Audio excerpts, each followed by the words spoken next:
Beralih ke sorotan lain, Saudara, pelatih Timnas Indonesia Shin Tae-yong mengumumkan 27 pemain untuk menghadapi Jepang dan Arab Saudi di kualifikasi Piala Dunia 2026 zona Asia.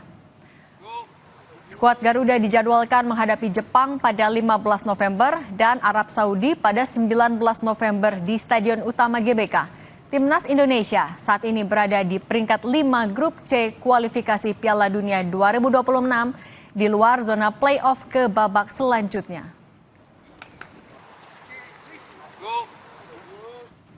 Untuk posisi penjaga gawang, pelatih Shin Tae-yong tidak memanggil Hernando Ari karena cedera. Ada 3 penjaga gawang yang disiapkan, Martin Pas, Nadeo Argawinata, dan Muhammad Riyadi dari Persis Solo. Di barisan belakang ada 12 pemain yang dipanggil. Tidak ada nama Asnawi, Mangku Alam yang sedang cedera. Jai Izas, Miss Hilgers, Rizky Ridho, dan Justin Hubner kembali dipanggil. Ada juga Yakob dan Jens Sayuri.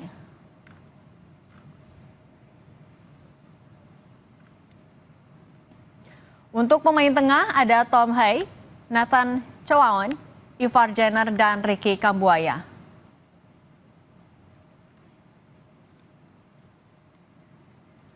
Sementara di posisi penyerang ada 12 pemain yang masuk skuad seperti Ragnar Oratmangun, Marcelino Ferdinand, sampai Rafael Strijk.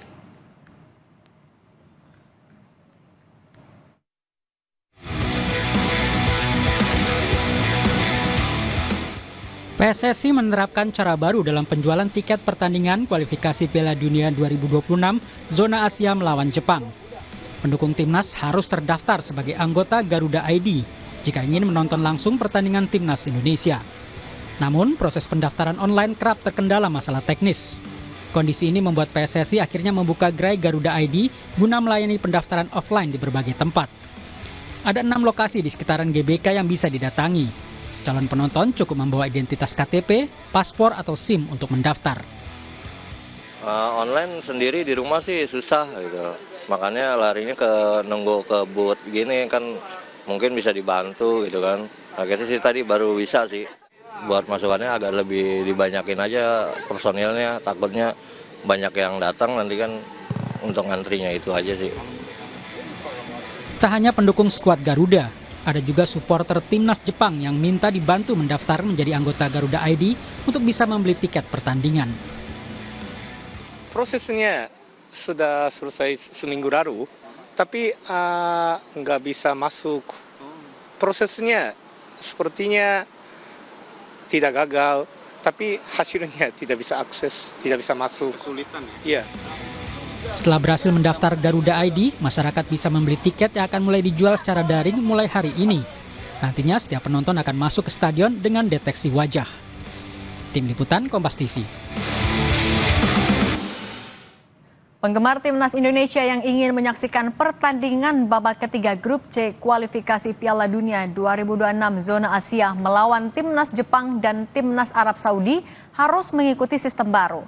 PSSI menerapkan pendaftaran terlebih dahulu melalui laman Garuda ID sebelum pendukung Timnas membeli tiket pertandingan. Apa tujuan dari penerapan cara baru ini? Kami akan bahas bersama anggota Exco PSSI Arya Sinulinga. Pak Arya, selamat petang, apa kabar? Selamat petang, apa kabar Mbak Sin? Baik, Alhamdulillah. Pak Arya, masih ada pendukung Timnas yang kesulitan mendaftar Garuda ID secara online, masih beradaptasi. Ditambah kalau kita bayangkan banyaknya pendaftar atau supporter yang mau beli tiket di suatu situs bisa menyebabkan itu error. Apa solusi yang ditawarkan oleh PSSI untuk menjawab kesulitan ini? Ini biar tahu dulu kita ya. Yang pertama latar belakangnya dulu deh, biar kita paham dulu. Kita ini kalau mau masuk ke sepak bola modern itu memang sudah terdata itu yang namanya orang punya identitas. Dulu itu ketika Piala Dunia di Rusia, itu Anda kalau beli tiket Anda harus punya ID untuk Olimpiade Piala Dunia itu. Kalau nggak punya itu nggak bisa. Itu jadi udah diterapkan di Piala Dunia. Dan hampir beberapa negara yang maju juga sudah seperti itu. Kenapa? Karena kita mau membuat keamanan lebih nyaman buat supporter. Waktu kita kemarin lawan Australia, itu kami lihat ada hampir 10.000 orang lebih yang masuk tanpa tiket. Jadi perlu betul kita ubah semua gitu ya. Karena kita serem juga ya. Kita itu banyak sekali penonton yang tidak bisa duduk malah. Bahkan ada penonton yang tiketnya udah dipakai katanya. Nah ini kan kita harus ubah sistemnya. Memang merepotkan, tapi ini demi kebaikan. Awalnya repot, tapi ke depan nggak akan repot lagi. Jadi memang ini semua kita perlu pembelajaran. Karena nggak ada ceritanya kita mau mengubah sistem sepak bola kita, tidak hanya timnas yang harus benar, infrastruktur juga jadi hitungan yang benar. Soal keamanan jadi utama apalagi bagi bangsa kita ya, karena kan tahu bahwa kita dapat sorotan keras dulu itu ketika kita punya kejadian-kejadian yang membuat ada banyak nyawa melayang gitu dari sepak bola gitu, dan kita nggak mau lagi yang seperti itu. Jadi prinsip utama adalah keamanan bagi supporter. Itu yang pertama. Jadi memang merepotkan, tapi kita usaha terus. Nah, biar teman-teman tahu, sampai hari ini itu yang mendaftar udah hampir 200.000 orang loh yang mendaftar. Yang sudah berhasil itu sudah 150.000 orang. Udah punya Garuda ID. Yang lagi menunggu ini sekitar 36 ribuan. Udah menunggu dalam proses untuk verifikasi. Jadi kalau dikatakan bahwa ini belum gitu ya, udah melebihi kapasitas yang mau kita jual. Kapasitas yang mau kita jual tuh hanya 60.000 tiket. Yang sudah punya Garuda ID itu sudah mencapai 150.000. Kan udah hampir 2,5 kali lipat loh. Hampir 2,5 kali lipat loh daripada Oke. kapasitas stadion kita. Jadi kalau dibilang memang betul ini antusiasme banyak sekali. Tapi kita usaha terus untuk mereka supaya bisa mendaftar. Nah, Oke, Pak Arya, kalau tapi ditanya berbicara berapa, soal antusiasme tadi, apabila ada yang masih ya belum daftar di Garuda ID, ada opsi lainkah yang disiapkan atau yang mereka nggak tidak ada, bisa? tidak ada. Tidak ada. Ya, kalau kita mau mengubah sistem kita nggak boleh tanggung-tanggung. Pak Erick itu udah bilang kita nggak boleh tanggung. Sama anggota PSSI sekalipun, ekskop PSSI sekalipun, pengurus PSSI sekalipun itu harus punya Garuda ID. Dia nggak bisa. Misalnya dia bawa keluarga pun, anaknya pun harus punya Garuda ID. Oke, Jadi nah satu betul-betul sistem akun ini Garuda tanpa ada ID ini. bisa beli berapa tiket, Pak Arya? Hanya beli satu. Oh, satu akun per satu tiket ya? Iya, tapi dia bisa beli untuk 4 tiket. Tapi semua harus punya Garuda ID yang 4 tiket itu. Oke. Paham ya? Oke, nah ini kan berapa ya? Tinggal 2 minggu lagi ya. Timnas akan melawan Jepang, kemudian juga ada Arab Saudi. Coach Sinteyong sudah memanggil 27 pemain untuk berlaga. Kapan mereka seluruhnya akan tiba di Indonesia untuk yang lagi berlaga di luar negeri? Amin 5 udah sampai ya Indonesia. Amin 5. H-5, dan itu waktu yang cukup untuk Iya. latihan, menjaga chemistry lagi, membangun itu semua? Ya pemain profesional ya begitu di semua negara. Emang harus begitu, konsekuensinya begitu.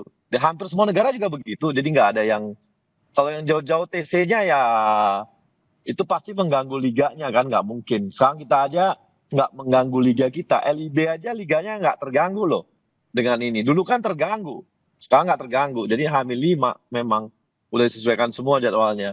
Dan klub-klub di dunia pun melakukan hal yang sama. Dia nggak akan pernah ngasih pemainnya di luar dari itu. Karena dia belum libur. Dia bisa libur ya pada hari itu. Oke. Kalau mau bikin TC panjang-panjang udah nggak lagi. Udah nggak gitu lagi zamannya sekarang. Nggak ada seperti itu lagi. Oke, Gitu, Pak Arya. Mbak. Tapi juga yang dipertanyakan, Asnawi kan tidak termasuk dipanggil. Memang karena cedera atau ada faktor lain sebenarnya? Itu kan coach Shin yang tahu ya, pelatih yang tahu. Semua pemilihan pemain itu pelatih yang tahu. Apakah dia fit atau sakit atau apa, semuanya adalah pelatih yang menentukan. Kita hanya menyediakan pemain, siapkan pemain, federasi kasih pemain kepada pelatih, pelatih yang milih mana yang dia mau, gitu. Oke. Untuk para penonton yang tidak sabar nanti menonton di GBK, pembelian tiket akan ditutup kapan, Pak Arya?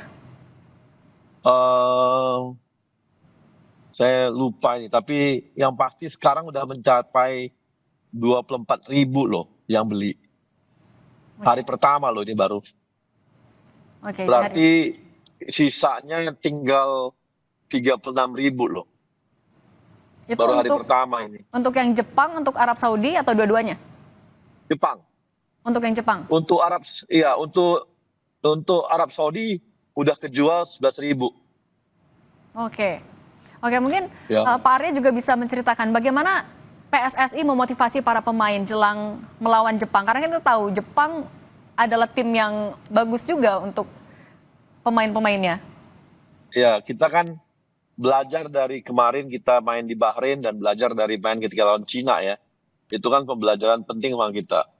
Saya rasa ini Pak Ketum pun sudah ini ya WA masing-masing pemain. Dan kemarin evaluasi yang dilakukan di tim, saya rasa itu juga sudah membuat tim udah tahu apa yang harus mereka perbaiki. Dan Coach Sintayong juga sudah ketemu sama Pak Ketum ya. Itu di mana pelatih dievaluasi oleh Pak Erik gitu ya. Jadi ya udah diberikan juga target-target. Oke. Kita target pokoknya 4 besar harus masuk. Oke, target 4 besar harus masuk. Doa dan dukungan dari seluruh masyarakat Indonesia akan mengalir. Terima kasih Pak Arya Sinulinga sudah berbagi Terima bersama kasih. kami. Mari. Terima kasih. Tetap bersama kami saudara, Presiden Prabowo Subianto dan Wakil Presiden Gibran Rakabuming Raka beserta Menteri Kabinet Merah Putih menghadiri deklarasi Gerakan Solidaritas Nasional.